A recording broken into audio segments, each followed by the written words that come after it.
What's poppin', y'all? Welcome back to another episode of the Heliocentric Podcast, Playoff Edition. I'm your host, Pierre Pee Wee the Plug Andreessen. And for everybody watching at home, make sure you hit that like button for me. And if you're new and you enjoy this type of content, make sure you subscribe. For my audio listeners, wherever you get your podcast, head over to that platform and leave this podcast a 5-star like and review. It is always much appreciated. Like I've said 100 times before, this is the place you want to be locked into all playoffs long.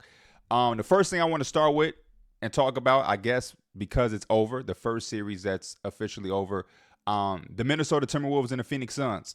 I will get this one out of the way because, like I said, it's the first one that is officially done. We can look at some other series and say that's done. We see who's going to be the winner, who should probably be the heavy favorites and close that series out and whatnot. But this is the official wrapped up series. I don't even know where to begin when we talk about the Phoenix Suns. I could talk about last night's game, and we can go into particulars of Devin Booker and a 49 and 33 from Kevin Durant, I believe it was. The awful performance that Bradley Beal had, especially in the fourth quarter with turnover after turnover, even things that didn't really consider as a turnover that was near a turnover, or just terrible. My mind goes to a couple of things. First and foremost, Chris Finch, get well. Coach Finch, that was a very odd, unfortunate play that I don't, and theoretically is nobody's fault. It's just a super unfortunate series of events in a time like that where the game is basically over. They're extending the game. They're competing, the Phoenix Suns, and I guess trying every single, attempt that they can to have some type of historical pull-off. And as we saw in Game 2 of the Knicks series, I mean, it's never too early. It ain't over until it's over. That's just the mentality you have to have because anything is possible. But at the same time, it seemed like they not only had this series, the game wrapped up, but this is for the end of the series. So to see him get hurt like that on a play where Devin Booker is really just trying to foul Mike Conley, and unfortunately the bump leads Conley into Chris Finch's knee, and now he has a torn, I forget what it was, patella, something. It's just super unfortunate. Basketball-wise, it's hard to talk about this series without getting into the depths and details of the Phoenix Suns and their future because there's just so many things to unfold. I mean, next year, this big three trio that they're going to have is going to make $150 million combined. $150 million between three players. And when you have that type of tab or salary, there is some type of winning that you want to come with that. And there's a lot of different things that we can say because I try to be as understanding and as fair as possible when I make my assessments on different things around the NBA because I really don't have a dog in any of these fights. I really take my job serious as far as analyzing things. And there's not a team in the NBA that doesn't have a player I don't like or a player I have liked. There's not really a team in the NBA that I watch and I'm rooting against. I always tell people I'm really rooting for my team, the Knicks. You know what I mean? And even when we playing against teams, I'm not necessarily rooting for the Philadelphia 76ers players to get hurt or for them to miss every shot. I'm more so just cheering on my team. Like, hey, do what y'all do. If y'all do something dirty, cool. We gonna talk shit. So if somebody miss a big shot, I'm gonna say something and I'm gonna cheer. But I'm not like watching the game like, please walk up and just please Embiid score 0 points. Because at the end of the day, I'm a basketball fan. So I want to see high level basketball. I want to see my team be able to compete. I want to see my team fight through adversity, make a comeback. I want to see my team have to grind. I'm not here in fantasy land praying that my Knicks beat every team by 50 points. Like that's just not the reality that I'm living in. So I go to say, yeah, when I analyze teams, it's just to look at the realism and reality of what we're living in. So I'm just saying that for Phoenix Suns fans because I know you go through the season, you have these big three. Some of y'all fans are a lot intelligent or more intelligent than I think people give credit for. There are a lot of jackass fans who tend to just live in fantasy world, but I think most fans in the NBA are starting to get smarter and smarter and smarter. So even when this team was put together, I think some of y'all probably felt a certain way. Some of y'all had hopes that it could be crazy and overpowering, and you still have Kevin Durant and Devin Booker, and maybe Bradley Beal can come in and alleviate some things. But then I think in the back of y'all mind, y'all didn't feel like y'all had this crazy, unfuckwittable team at the same token. So $150 million combined between the big three. This is now back-to-back first-round exits under the Booker and Kevin Durant era. It's already rumored before y'all even finished the series. There was rumors that y'all wasn't gonna bring back Frank Vogel. The minute y'all lost the series, we got information about the time that the Phoenix Suns got their ass kicked and Frank Vogel was chewing the team out, and he was just trying to really, give it to the team and be on their ass, and that's just part of the coaching, right? And the response from the locker room wasn't it. One player had to hold back from laughing. They didn't really take him serious. They thought he was forcing it. They thought he was trying too hard. And anytime I hear shit like this, it always blows my mind, especially like at the NBA level, because at this point, everybody should know how coaching works and the fact that you need to, you got to set a tone.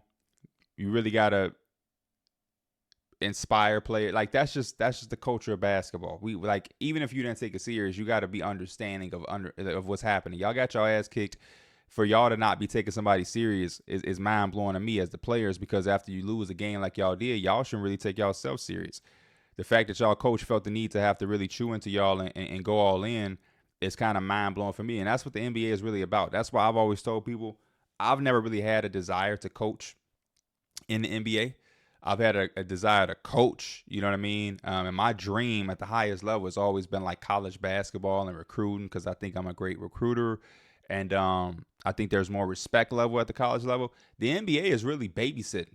It's very rare where we have franchises and organizations where, you have a Coach Spo, you have a Coach Popovich, things like that, where guys are long tenured and the organization is probably going to stand with the coach more than they're going to stand with any other player. A lot of these other organizations, they don't have that type of cachet. They don't have that type of history. They don't have that type of, you know what I'm saying, structure. So it's just a revolving door, and whoever can get the job done at the time is who they get. And normally that's why you see majority of the times players run the league and players can get coaches ran out of town.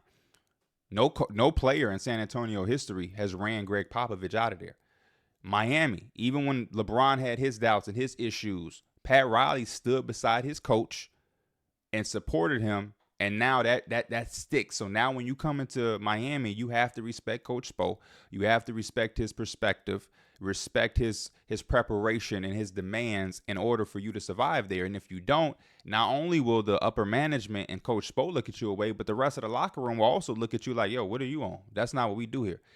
It's funny when you hear these certain things with these other organizations and you look at the lack of success that they've had, and it starts to click and be like, oh, that's why y'all don't win a lot. That's why y'all are in the situation that y'all are in. And a lot of it in the NBA is the players. I don't think coaches would go against that. Players from the past have said it. It's only so much coaching you can do. It's only so much game planning you can do, especially when it comes to the playoffs, where it's only so much adjustments you can make. At some point, your best players have to come prepared to play. They have to execute, and they have to have a will to win and a will to get stops and do all of the things that are necessary for you to win basketball games. And I didn't see that from the Phoenix Suns. This team got outplayed. They got out hustled. They got out everything. Whatever category, whatever you can put out there on a basketball floor to calculate, whether it's box score things, whether it's not box score things, whether it's measuring heart, whether it's measuring want, desire, inspiration, any of that, the box was checked for the Minnesota Timberwolves. Top to bottom. Their top players play better than the Phoenix Suns' top players. Their dirty work players worked harder than the Phoenix Suns' dirty work players. The Timberwolves coaching staff looked a lot more prepared than the Phoenix Suns coaching staff. The GM of the Minnesota Timberwolves put together a much better competent team than the Phoenix Suns GM put together. They beat them in every single way and every single form of fashion. So because of that, you have to look into the future and you have to think, how can this team get better?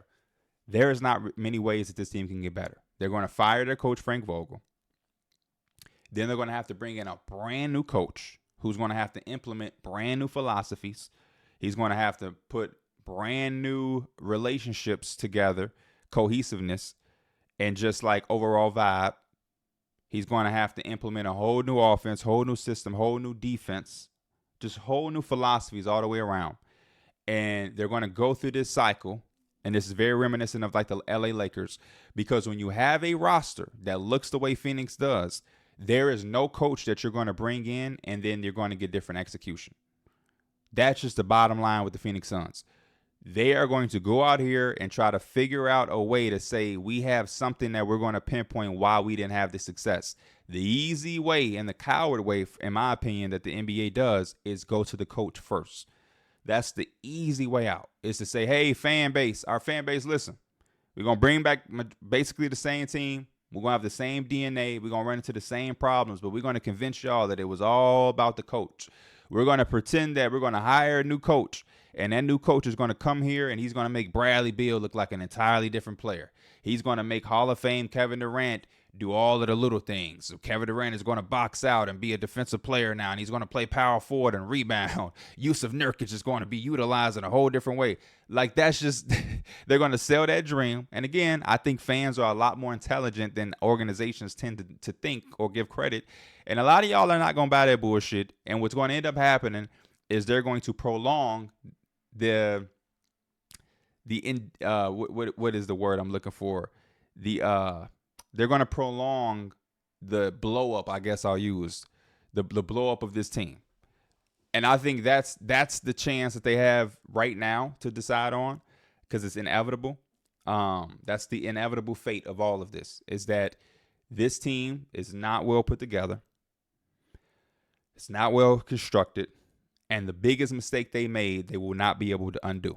The biggest mistake they made was to tie up $50 million of their salary into Bradley Beal, who does not complement Devin Booker and Kevin Durant the way they need to be complimented. It's not to say that he doesn't fit with them. It's not to say he can't play off of them and they can't find a way to, have some type of chemistry, because they can, and they show different glimpses throughout the season. But I just think his skill set and what he gives them is not necessarily what they need. They need somebody who can be a point of attack defender legitimately. They need some guys who can complement them in ways that, like Grayson Allen. I think Grayson Allen will end up being a really good pickup because he doesn't play with the basketball. He can spot up, keep the floor spaced. They need, to me, a traditional four. I think at this stage in his career, it's just too tough to put the pressure of front court play on Kevin Durant. He's not like, you're asking him to rebound. You're asking him to really get down dirty. He was out there with Karl Anthony Towns. A lot of teams, it's not like the last decade where a lot of teams are going small. A lot of teams are kind of going bigger. You're going to play against the Timberwolves, who got Rudy, Cat, and then when Cat comes out, it's Naz Reid. You got the Cleveland Cavaliers with Jared Allen and Evan Mobley. You have the Knicks, who have Mitchell Robinson, Isaiah Hartenstein, Julius Randle. You know what I mean? Like, teams are getting bigger and bigger and bigger. We got Victor Wembanyama, who was playing power forward minutes this year with starting in the lineup with Zach Collins. You have a lot more traditional front courts than in the 2010s, where you had a lot of threes playing 4 and 2s playing 3s, just sizing down. And they're kind of behind the 8 ball with that. And they don't have a lot of money to really get depth, to get backups, and to get quality role players, which I think this team would have had a shot to be good if they had a route to do that. And I just think that it's not going to be able to happen. So me as a fan, based off the 4 games that I watched, I would love to see Kevin Durant personally get traded. Not because I think anything negative of Kevin Durant. I just feel like when Kevin Durant is engaged, when Kevin Durant is locked in, when he's wants to be somewhere, when it's a good vibe, Kevin Durant plays at a different level. And Kevin Durant is trying to be better. He's trying to make some things right. Even when he looked at the post-game interview yesterday, where he was saying, like, man, I don't really want to get into too many details just because I don't want to make it seem like we coming up here with excuses. He was basically saying they lost, plain and simple. They got outworked. They got outplayed. Saying this, saying that, adding certain type of context, it can make it just sound like excuses. And I appreciated that, because that's the mentality he should have. We came out, we got lost, we got swept. It's too late to really try to dive into details and say, man, we should have did this, or it's because of this, it's because of that. But it's just like a feel, as a person who's watched Kevin Durant for decades now, it just never seemed like he was in it. And I'm not questioning the desire to win. He went out there and competed and played hard. but it just was so wishy-washy on certain nights with this entire team. And like I said, I enjoyed as a fan watching Kevin Durant a couple years ago with the Nets when there was no Kyrie because Kyrie got suspended or Kyrie was hurt or Kyrie wasn't there because of the vaccine thing. All of those little stretches with Brooklyn when Kyrie wasn't there. But that last stretch when Kyrie got suspended indefinitely or whatever, it was KD and it was the young players and they was going to war. And I was loving it. And I always think of that game against the Dallas Mavericks when he was drawing back and forth with Theo Pinson. And he was just out there with those young guys. He's out there with Cam Thomas, Yuta Watanabe, Nicholas Claxton. He's giving guys confidence. You know what I'm saying? They was out there with Edmund Sumner. They was just pushing. And no, I didn't think that team was winning a championship with Kevin Durant, anything like that. It was just good to see him being engaged, being a leader, and really putting a team on his back and fighting and competing. And with this team, he played, he fought, he definitely competed. But it's like seeing Kevin Durant take 17 shots or 3 shots in a quarter, or it is something about it just didn't sit right. So like I said, as a selfish fan, and just as somebody who can see long term, the best thing for them to do is kind of split this up as best as they can, or as much as possible. The thing is though, report came out today, Matt Ishbia is just super involved. The report said he didn't really know what he was doing, though he comes from Michigan State basketball. When it comes to putting teams together, and the NBA is too much involved and he doesn't really have a clue of exactly what he's doing. Who knows? I'm not in those meetings. I don't know Matt Ishbia, never had one conversation with him, so I can't really attest to that to say it's true or false. But based off what I've seen and what I know with the roster construction, him and James Jones, whoever made the final call on pushing this trade through to get Bradley Beal, they should really think about stepping away, because that's one that got them in a situation. Devin Booker, they're saying, Stephen A was saying Devin Booker want to be in New York. I don't know how true that is, anything. But all I'm saying is, in a review of this series, it's hard to watch those 4 games or to see the results of those 4 games and have any desire to bring this team back in any way sort around this core of 3-headed monsters. Bradley Beal, we know, is going to be a Phoenix Sun because I don't think anybody's going to trade for him. And that's just that. Like, we can't even say pennies on a dollar. With that price tag, I just don't. There's nobody that's trading for that. Pennies on a dollar, whatever you want to call it. Teams are going to stay far away from that. Devin Booker, he's been a lifer with the Suns. Don't know how they feel about that. Maybe they say we're gonna run it back with Book and he's just gonna retire as a Sun. I don't know. Kevin Durant is at a certain age in his career. He and Devin Booker are about to go play Olympic basketball. There are some other guys that are going to go play Olympic basketball with who are kind of in a similar boat where they're looking to compete, play at a high level. And Kevin Durant has always moved to the own beat of his own drum. He's got criticized, scrutinized, whatever. He don't care. He does what he does. And I hope he continues to stay like that. I don't want him to fall into the hole of thinking, well, man, I can't run from this, or what they going to say. I would just say do what's best for your basketball career, bro. I as a fan, I have not liked watching Kevin Durant with Phoenix. He had a fabulous regular season this year, but to see the playoffs end that way, I'm not a fan of it. And I know it looks bad because he went to the Warriors. Then he left the Warriors and went to Brooklyn with Kyrie, and then they also got James Harden, and that ain't panning out. Then he requested a trade from there, and he teamed up with Book, and then they got Beal. Now this ain't look. I get it, but if you done did it that many times, you might as well just do it again. But this time, make sure you go somewhere that's right.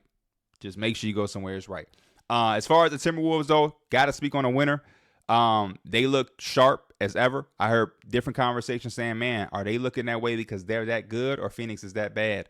I think they're that good because a few of us thought that there was some parallel, some avenue for the Phoenix Suns to pull it off. And the fact that they didn't even get close, they didn't pull off one game, they didn't send this back to Minnesota, lets me know that Minnesota is really real. They have depth, they have size, they have shooting, they have defense, they have offense. They have a star. They have a guy who can go out there and take control of a game. They have another star who is a mismatch problem because he can stretch the floor. He can post you up if you put guys on him that are too small. They have one of the best defensive anchor, and a very long time and defensive player of the year, Rudy Gobert. They're well coached. And they also have the 6th man of the year. And they have Nikhil Alexander, who looks like he's going to be a guy to try to put his name in the Sixth Man of the Year run next year. They have Kyle Anderson. They have everything that they need to compete against anybody out west.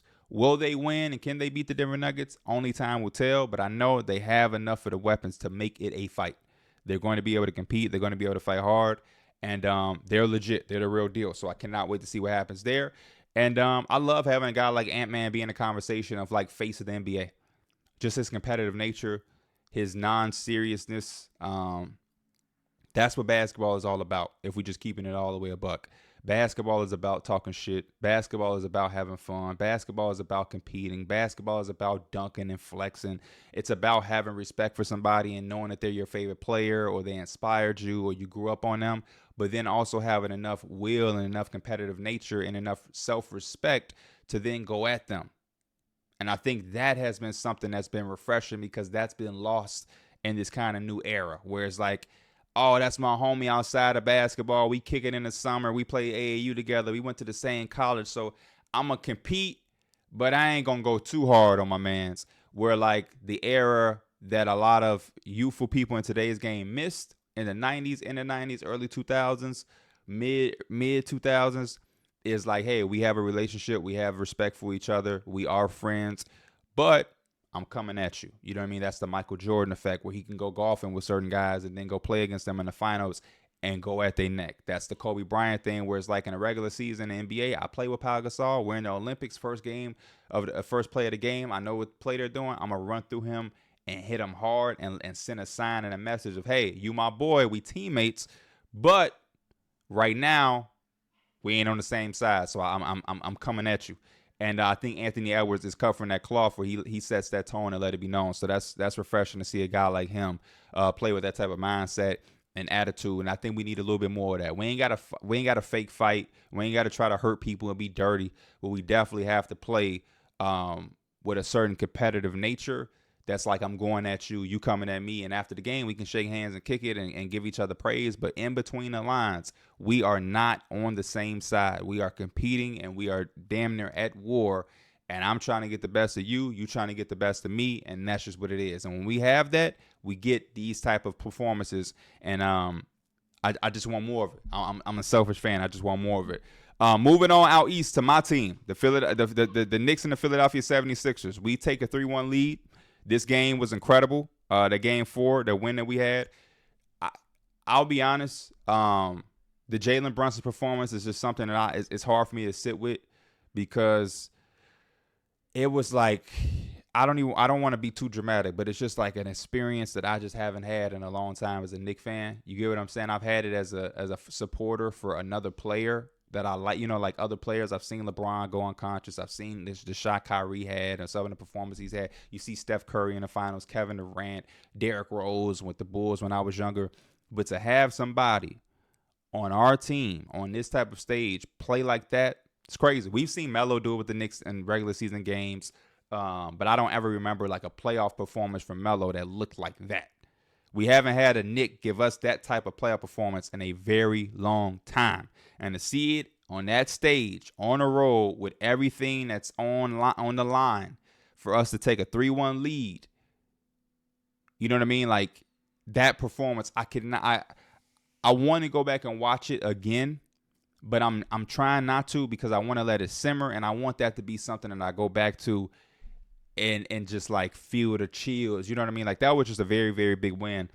Some of the notes that I took for that win that made me extremely encouraged, because I said when we lost game 3, I told my guys the numbers on the board. I'm like, credit to Philadelphia. I hated the play Joel Embiid did on Mitchell Robinson. I can't say that enough. But I have to give respect to Joel Embiid for the performance that he did put on. You leave it at just basketball, he had a phenomenal game. Granted, he shot more free throws than our entire team, but the shots he made, the performance he put on in the third quarter, with a bad knee. I'm gonna stop saying one leg. I'm gonna stop saying one leg because he's on 2 legs and he's healthy to go. Does he have his wind back? Is he in shape? No. But I'm gonna stop saying one leg. Jimmy Butler played on one leg. Jimmy Butler is the one. He really played on one leg. Rondo played with one shoulder. And Embiid he's recovering and he's getting back in shape, but he's on 2 legs. But the face thing, I forget what they call it, the palsy or whatever. That's a real thing. And to see him have 50 on that, that's a whole other story. But legendary performance. He did his thing. But there were some things that I looked at with our team, and I said, hey, he had 50. Their best player had 50, and they beat us. Get 50 again. Get 50 again, and then we'll talk. And sure enough, there was not a 50-point game this game, and a lot of those shots didn't fall for them. We were able to hold them. Granted, they shot better than us. We were able to hold them to like 27% from three. Again, I'm not trying to talk too much shit there because we only shot 25%. But encouraging things. The things that stood out for me in game 3 was when Joel Embiid went on that run in that quarter. When he was making all of those threes. And Kelly Oubre and Kyle Lowry had made threes that quarter as well, if I'm not mistaken. We answered every single time. That's how I analyze and how I look at things. You tip your hat off to when a team gets a 50-point performance and somebody's in a bag like that. But the things that I look at is how are we responding? Are we folding? Did they run us out of the gym? Did they spook us? Did they punk us? Did they do anything that can be built on? Or did they just have a day where sometimes shots fall and shots don't? And I felt like game 3 was a game where shots fell for them. We responded of our own, but we kind of ran out of gas because they had a player that was virtually unstoppable. And I feel like if we come with the same type of attitude in game 4, I'm still rocking with us to take game 4 and ultimately win this in 5. Those are the words that I said. Sure enough, we come out. Jalen Brunson, can't talk about it enough. Incredible performance. But we got back to the basics, man. Joel Embiid didn't have a 50-point game. We held them to 35% shooting as a team from the floor. 35%. 27% from 3. We only shot 25% from the 3 on our own. We went 7 of 27. Very encouraging. Josh Hart ain't make a single field goal. We killed them on the glass again. Very ugly win. We left 10 points at the free throw line, y'all. 10 points at the free throw line. We missed 10 free throws, and we still won this game. We only had 7 players really play because Bojan got hurt. We had 13 big points from Miles McBride, who stepped up because Donte DiVincenzo had a really, really, really tough first half, and he really wasn't giving us much. We didn't have Mitchell Robinson play, obviously, because he tried to give it a go and shoot around, wasn't ready, didn't play, which I appreciate. Don't play if you ain't healthy. Precious Achiuwa gave us a big 20 minutes or something like that. Hart in foul trouble. Isaiah Hartenstein in foul trouble. Didn't matter. Brunson put us on his back and made every play down the stretch, and we answered. And this is the dirty type of win that you love to see your team get on the road with such high stakes. You know what I mean? Going back to New York with 2-2, nah. 3-1 lead. We go back to New York. Role players play better at home. We'll hopefully get some better performances from Donte DiVincenzo, and we'll be able to wrap this up in 5, like I had said prior to the series starting. We have to continue to go at Joel Embiid. We have to continue to make them work. And I think the best thing to do is to not blindly double Joel Embiid. Don't fret. Let him kill. If he's going to do what he do, if he's going to make contested jump shots over Hartenstein or Mitchell Robinson, if he's going to be able to be available to play, phenomenal. Let him do what he do. But doubling blindly and just giving up threes to Tyrese Maxey, I'm not with that. Tyrese Maxey can make tough shots, let alone open ones. Let him operate and shift and throw things at them when we need to, but do it from a tactical standpoint that doesn't allow their second best player to then get going. Because that's what I felt like in game 3. OG Anunoby, phenomenal. We got to have that same type of energy in game 4. But yeah, I think we just continue to go at them, continue to make them work, continue to push them around, continue to just out-battle them, outwork them, be more physical, and we can win this in 5, and we can take care of business at home. This was a very, very encouraging win to not have to really rely on the three-point shot, to see that we can have a game where we shoot as bad from 3 as we do, to see us leave 10 points at the free throw line, to see some of the role players who have been unconscious not really do much and still pull out this win is phenomenal. People were asking, is Josh Hart going to be able to shoot the ball like that for the whole series? He didn't. He didn't make a single field goal in game 4, and we still won. Donte DiVincenzo, man, is he going to be able to shoot like he didn't, and we still won. And it ain't like Bojan Bogdanovic came off the bench and lit it up. He only played literally 1 minute. Miles McBride is the real guy who gave us, 3 of 5 shooting from 3. Outside of that, it's really the Brunson show, and everybody else got in where they fit in. OG Anunoby made shots. He was aggressive. Love to see that. but we didn't have anything that was uncharacteristic. This is one of the worst shooting games we've had in a long time, and we were still able to really pull it off thanks to the Jalen Brunson heroics. So I'm encouraged. I'm confident that we ended at home, and I'm hoping Mitchell Robinson can come back. And yeah, man, that. Like I said, there's not many wins that I love more than that. And we're seeing a trend where Joel Embiid kind of slows up in the fourth quarter. You take that as what you want. That's kind of always been Joel Embiid. I think that there's been certain runs and certain playoff series and certain things where Philadelphia has been so quick to find another reason on why some things happen, and some of that has been rightfully so. You know what I mean? When it was Harden over there, they went with the Harden thing. They went with Coach Brown. Brett Brown for a while.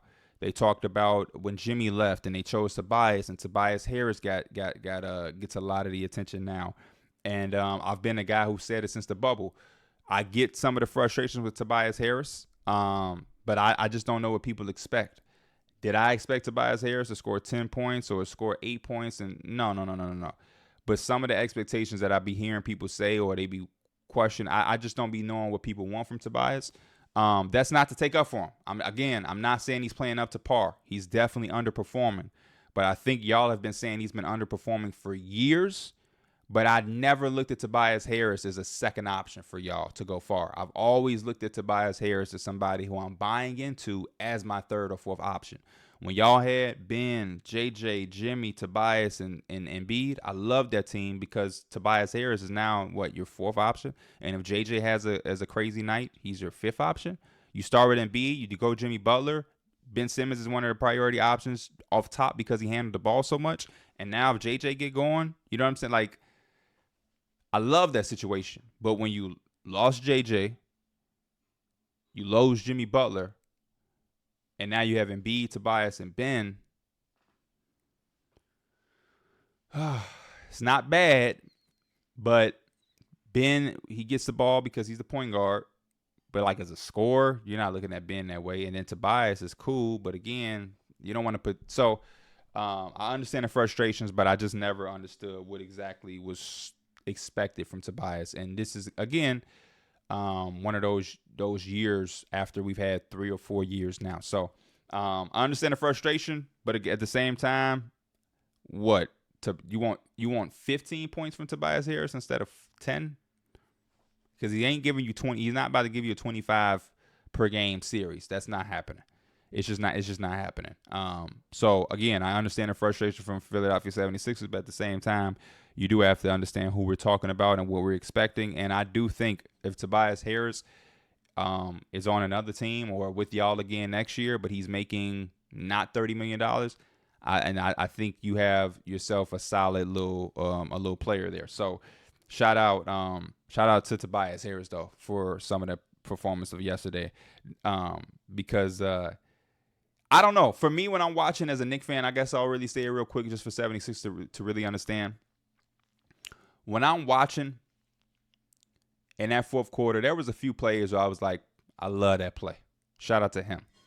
One of them was one of them was Kelly Oubre at the top of the three. He took a top of the key three in the fourth quarter, and he missed it. Y'all got the offensive rebound, so I wasn't able to get a tweet off.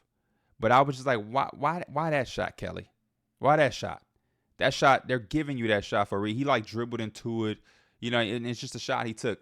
Not necessarily here to say that it was the worst shot in the world, but I just don't think it was a shot that they needed. And then the shot that Tobias Harris missed from the right corner, I'll take that. And again, I just think when it gets fourth quarter crunch time, even how bad Joel has been playing, good things happen when he is aggressive and he touches that basketball. Why he didn't take that mid-range shot, I don't know. But shout out to the refs for not bailing him out. But yeah, I just think that two-man game is so key that the rest of them, Kyle Lowry, Oubre, Tobias, if they just let Tyrese Maxey and Joel Embiid work their magic, no matter how they performing, shots will open up. It's up to them to be able to be ready to catch and shoot or make a play when a ball comes to them. But sometimes Philadelphia takes these shots, and I'm just like, I like it. As a Knicks fan, we'll take that. They don't do it too much, but just in the fourth quarter down the stretch, I would do the Nuggets. I would be like the Nuggets if I was the Sixers. I would be just like them. Down the stretch, This is all reliable. This is our bread and butter. We going right to Jokic and Murray, MPJ, KCP, Gordon. Y'all getting y'all spots and be ready for any time they try to throw something at this. Same thing with Embiid and Maxey. We gonna play us a little 2-man game. It's a handoff, pick and roll, whatever. And the rest of y'all be ready to catch and shoot or make a play if they try to throw something at us to change us up. But we playing off this, and everybody else is just gonna be in their spots. Mavericks Clippers. Again, high level day of basketball for us as basketball fans. This is a game where, the Clippers shot 62% from three. You had a performance from James Harden and Paul George where they were able to combine for 66 points, 15 assists, 12 rebounds, 5 steals, and they went 11 of 15 from three combined. 11 of 15. There's something to say about this. Kawhi Leonard coming back in this series. I'm still not going to be able to understand.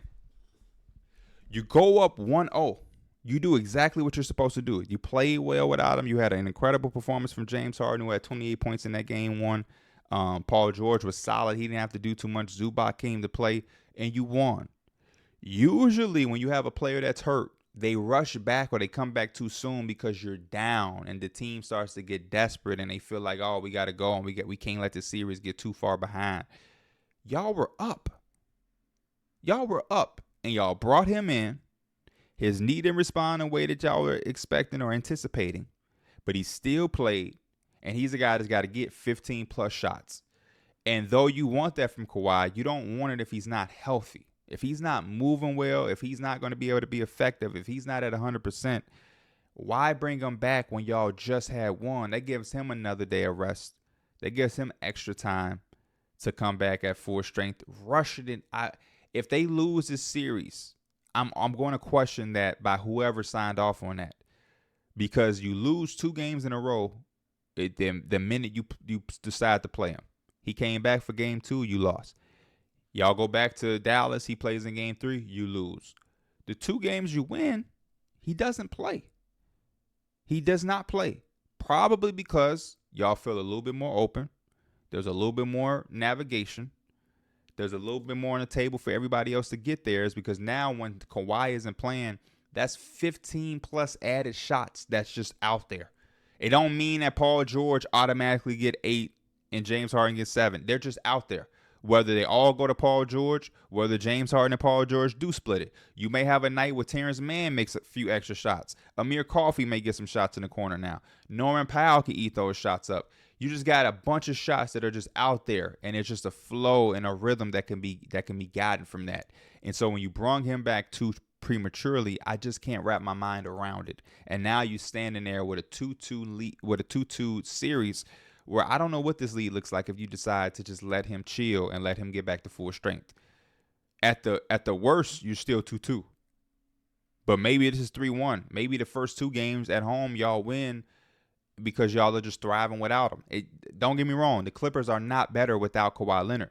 They're better without a banged up half 50% Kawhi Leonard, because the 2 performances we got in game 2 and game 3, I just did not like anything I saw from Kawhi. And I didn't like him and Paul George at all together in game 3. They both just not, they just did not come to play at all. But a good bounce back game. For the Mavericks perspective, my main thing with the Mavericks is one of the main things that stood out to me in the first game. I think the Mavericks have to prioritize getting certain guys a rhythm early that's not Kyrie and Luka Doncic. It's important to establish a rhythm for PJ Washington. It's important to, if Maxi Kleber is going to play a bunch of minutes and get a bunch of shots, to do that. He didn't. That wasn't the case in game 4. But Josh Green and Derrick Jones Jr., get these guys some shots. I'm not saying you got to force feed them. I'm not saying they got to have 10 shots in the first half, but just try to get them going. I think they had a much better second quarter than they did first quarter. And that first quarter is, again, why they probably lost this game. It was just too much to come from. And to come all the way back from it, you just gassed out, because it took already a heroic third quarter to bring you back into the game. And then by the time you get to the fourth quarter to really push it home, you kind of ran out of juice there. So I think that first quarter, not saying that Kyrie and Luka can't be aggressive, but I just think throughout the course of a game, Luka's going to always be able to create his own shot. Kyrie's always going to be able to create his own shot. PJ Washington, Derrick Jones Jr., Gafford, Lively, Exum, Tim Hardaway Jr., if he returns to this series, Josh Green, all of those guys don't create their own shot. They play off of y'all. So if y'all find them some shots early and get them going early and get them a rhythm and get them comfortable, even if they missed the shot, they still had some type of information. Okay, I put too much on that one. Okay, I rushed that, whatever. But when these guys are going a quarter with one shot, no shots, it's just like, I don't know how they expected to get a rhythm. And I think that second quarter was a lot better because they spread it out. That first quarter, it was only 2 scores. Only Kyrie and Gafford scored in the first quarter. They had 16 points between 2 people. That second quarter, they had 33 points. Kyrie took 5 shots. PJ Washington took 5 shots. Luka took 6 shots. Lively went 3 of 3 from the field. It had a much better quarter. Even in a quarter where Luka went 1 of 6, they had 33 points. 33 compared to a quarter before where Luka and Gafford were the only 2 scorers, and you only had 16. Get those other guys involved. Let them get a rhythm early. Kyrie and Luka, get in where y'all fit in, because y'all are always going to be able to get shit going. Y'all are always going to be able to get your own shots or any shots at will. Go get that. Have to do that from the start, I think. That's just my personal opinion. Defensively, you also want more from Luka. He showed us what he's capable to do. This game, he didn't really have it. And it's probably because he was missing shots. He had a tough night yesterday, 1 of 9 from 3, 1 of 6 in that second quarter. And obviously, when you're making shots and you winning and the vibe is going and the arena is electric, it's very easy to buy in to play defense. Real defenders and guys who are really two-way players are the ones who are able to defend no matter what. Whether their shot is falling, whether the building is against them, with them, electric, they're always going to get down in that stance and be able to defend. And I like what I saw Luka do on Kawhi, but I think he also has to be willing to do that against James Harden at times too. They're going to have to get stops against this Clipper team, especially if they're not going to have Kawhi Leonard. But yeah, man, incredible performance from Kyrie Irving. Love what Luka said at the presser. I don't think he need to beat himself up too much, but yeah, definitely got to go out there and capitalize and give Kyrie Irving some help. And Paul George, what a way to respond. Like I said, I was very, very down on Paul George for the performance that he put up in Game 3. I just thought that it was just kind of weak, and I thought that they needed more from him, and of course they do need more from him. So for him to have this type of bounce back game and a shot that he hit in the corner is not a shot that I even was expecting him to take, let alone make. And the fact that he did that, I hope it gives him some confidence to continue to hoop, man. Continue to hoop, continue to play well, and continue to be aggressive. They need it. They really, really do. Him and James Harden were absolutely phenomenal. I think Zubac has been underrated this entire series. And I think that they can go back to L.A. and play with the same type of tenacity and maybe get another win. But I just don't want to see Kawhi Leonard continue to rush himself out there if he's not 100% for this team. The Mavericks as well, I don't think that they're done, because as bad as Luka shot the ball in Game 4, if I'm the Clippers, I'm prepared for Luka to come out and have a monster game in Game 5 or 6. There's a monstrous game waiting for Luka. And I mean 40-point near triple-double type game. If you're the Clippers, you have to brace yourself. You have to know it's around the corner. If you can survive this series without that game from Luka, then hats off to y'all. But if I'm the Clippers, I'm expecting it. And other series around the NBA, well, the Pacers and Bucks played yesterday too. This game, I don't know. Without Giannis and Dame, you already go into the game. It's kind of tired. You're already yawning a little bit. Like, man, what do we expect? But I got to give credit to the Bucks. They came out. They played hard. I think it's really unfortunate that Bobby Portis got thrown out.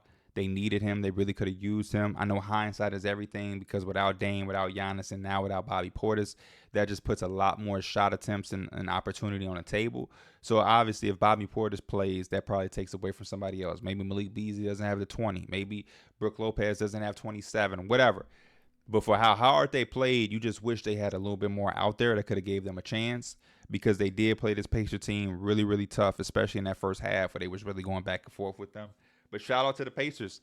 Look like they're kind of finding a groove. They shot the basketball unconsciously. Obviously, when they're making shots and they're moving that basketball like they do, they're going to be tough to beat. Tyrese Halliburton came out, gave them a nice performance. So to Pascal, and like I said about Zubac being underrated, I think the same is said for Miles Turner. The basketball that Miles Turner is playing right now is the greatest I've seen him play in his whole career. And I don't think we're saying it enough. This is the best version I've seen of Miles Turner. He's making plays on defense, obviously. He's knocking down the 3 ball. He's scoring high numbers. He's really, really, really, really doing his thing. I think that needs a little bit more attention. Like this is great basketball for Miles Turner. If this is who Miles Turner can take into next year and just make that this is who I am as a basketball player, I think their future is even brighter. You love Miles Turner because of what he can do and how he can make himself fit in. But if he's gonna play at this level, oh brother, the Pacers are a lot more dangerous than we tend to give them credit for. So yeah, shout out to Miles Turner. This series is kind of uninteresting to me if we're not going to have Dame and Giannis. I just want to see the Pacers handle their business and get out of there and play against the Knicks in the second round, unless we're going to get Dame and Giannis back at some point, which I just don't think we will. So, yeah, much credit to the Pacers. Get well, I guess, to the Bucks. This is just another unfortunate circumstance for them. And honestly, another unfortunate circumstance for Doc Rivers. He just can't catch a break as a coach. You can say what you want about him. I'm not saying y'all got to like Doc. You can say he's a bad coach. You don't like his X's and O's, his game management, whatever. But, man, when you think about Doc's coaching career, he has had some unfortunate circumstances when it comes to the injuries. I don't know what parallel that is about, but just super, super bad. Magic. The Magic sat it up since we've been gone. Since our last episode, the Magic made this series a 2-2 game and knocking down shots. Who would have known? Who would have known knocking down shots is opening up that much? The Cavaliers they gotta do something at home. They have to do something. They have to respond tonight. If you allow the Magic to win tonight on your home floor with the confidence that they had, I saw Franz Wagner talking shit. That whole game 4, Franz was letting them have it and talking crazy. He can't guard me. Get them off. He was going nuts. So the Magic now have already, with this grit and the way they get after defensively, they have this confidence now and it's coming out of this young team because now they've proved to themselves. I told y'all throughout those YouTube videos that the playoffs to me early on are about proving to yourself who you are. It's about showing yourself we are who we think we are. All 82 games, you're showing the rest of the league. We a playoff team. Yeah, we don't roll over. Yeah, we're better. You should take us serious. You're proving that to the media and to the rest of the NBA. The playoffs early on, when you get down 2-0, I know they probably not like, damn, are we a young team? It's just too early for us to. Then they win those 2 games. Like, yeah, we are who we thought we are. We can't beat this team. We can't compete. No, we're not too young. Yeah, we are the better team. Yeah, we can go out there and stop this. We can stop that. You know what I mean? We can hold Donovan Mitchell in check. We can outscore them, Paolo and front. We can do this. So now that they got that confidence, Cleveland has to respond. If Cleveland does not respond tonight, this series is all but over. I'm telling you, they have to respond, and they need a performance not only from Donovan Mitchell, but they need one of Darius Garland or Evan Mobley to step up. Evan Mobley has some strides he has to take offensively. We've been saying that for some years, but watching this series, it's cool when he's able to make a 3-point shot here and there, but everything else is just not there. He misses. He has some bad possessions offensively that you just look at and you say he's still a long way from being that complete two-way player. And you have to start thinking if he will. He's extremely young, so I don't want to say will he ever, but he may not get to that point that a lot of us was hoping for after year 1 and year 2. I'm just putting that out there. But the Magic are thriving. They rolling. Franz is locked in. Paolo continues to play well. And you got the bench players now playing better. Role players are playing better at home. They got to be able to take it to the road. Markelle, Cole Anthony, Jonathan Isaac, Gary Harris, they have to be able to make shots in Game 5 on the road against Cleveland if they want to have a chance. When they make shots, the floor opens up. When the floor opens up, not that you need to have all of the space in the world. Don't have to have a 5-out perimeter-centric offense. But when you have a little bit of space for Paolo and he don't have to see body, gap, he can have the performance he's been having. And if as long as you keep them honest, he's going to spaz, and when he spazzes, y'all have a really, really high chance of winning. So I'm locked in on that series tonight. That's been an underrated series. I know a lot of people talk about the low score and whatever. I kind of like it. They're getting after it. I like it. The Lakers, they survived. To my surprise, they came out and they didn't roll over and let the Denver Nuggets beat them in Game 4. They'll just do it in Game 5 probably. Good to see them have some type of fight. Got to give credit where credit is due. The Nuggets are still extremely dangerous because I was at certain points like, oh, here we go again. But the Lakers were able to prevail. Bron had a nice performance. Anthony Davis has been one of the best players in the playoffs. He came with it again. It's just a vibe with this Lakers team that I don't like. Even D'Lo at the post-game interview. Hey, man, Darvin Ham was saying he's going to stick by you even in your lowest points. He still believed in you. How did that make you feel? Oh, man, I appreciate it, but I believe myself. I don't need it. I don't need it, but I appreciate it. Just like, what? Do you even realize how you sound? That shit was so unnecessary to say. All you got to do is say, man, yeah, no, Darvin Ham, I always feel good to have your coach believe in you. That's how we all should be in here. I believe in my coach and all my teammates when it ain't going well for them. And we just got to continue to have the type of support for each other. This motherfucker said, I appreciate it, but I ain't need it. Not verbatim, but it's like, I appreciate it, but I don't, like in so many words, just kind of like shrug that off. Like, yeah, that's whatever. I'm cool. Like, it ain't, like, what? Even if that's how you feel, at this time, it takes nothing to be like, no, that was dope, man. I appreciate that from Coach. Y'all know how I am, man. I'm super confident already as to be, but yeah, man, that feel good to be out here. Everything don't have to be so cool and like I'm him. Like that shit be coming off corny.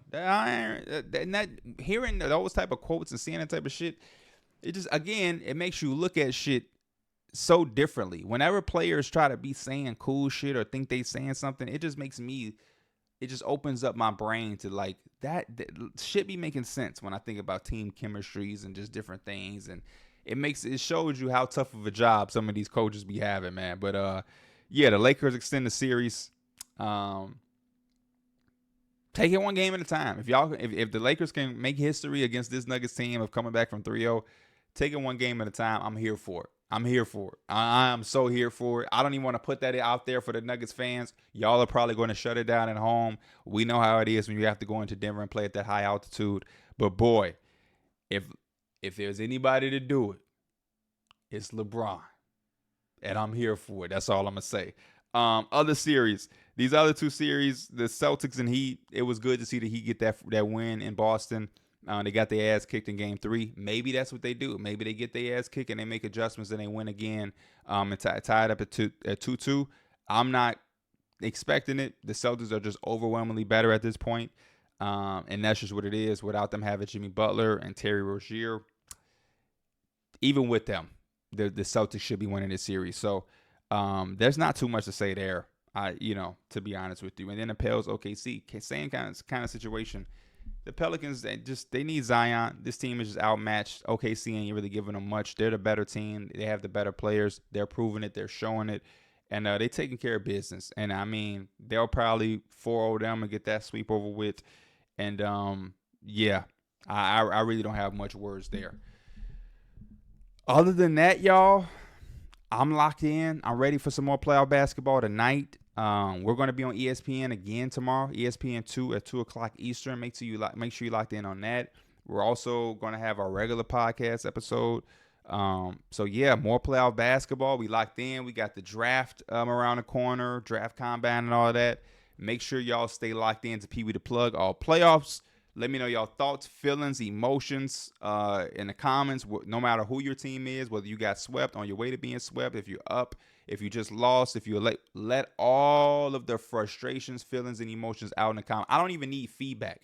If you're just a Laker fan and you just want to scream, fuck, just type it in all caps in the comments. Just say, fuck. If you a 76er fan and you always tired of Joel Embiid being hurt, you just want to let out some emotion, just let them out in the comments. You know what I mean? You may say something very crazy, like upset, mean in the comments. I won't take offense to it. Just get it. If you might say something random. It might have nothing to do with anything I said in this video, but you may be like, man, I can't believe fucking Falcons drafted fucking Michael Penix. Like, whatever. I'm a White Sox fan. I make comment in my own comments like, I can't believe we fucking got 6 wins. Yeah, we swept the Rays. Who gives a fuck? We only got 6 wins. We 6-22. The fuck. You know what I mean? Just let the emotions out in the comments. Hey, I love y'all. I appreciate y'all.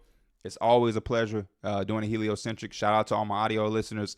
Y'all can do the same thing. If y'all feeling away, head over to YouTube. You ain't got to watch the video if you heard the audio. Just go there and leave a comment. I'll see y'all next week with some more playoff basketball talk. Always locked in at Pee Wee the Plug for all basketball playoff stuff. I'll see y'all during the week. I'm out. Peace.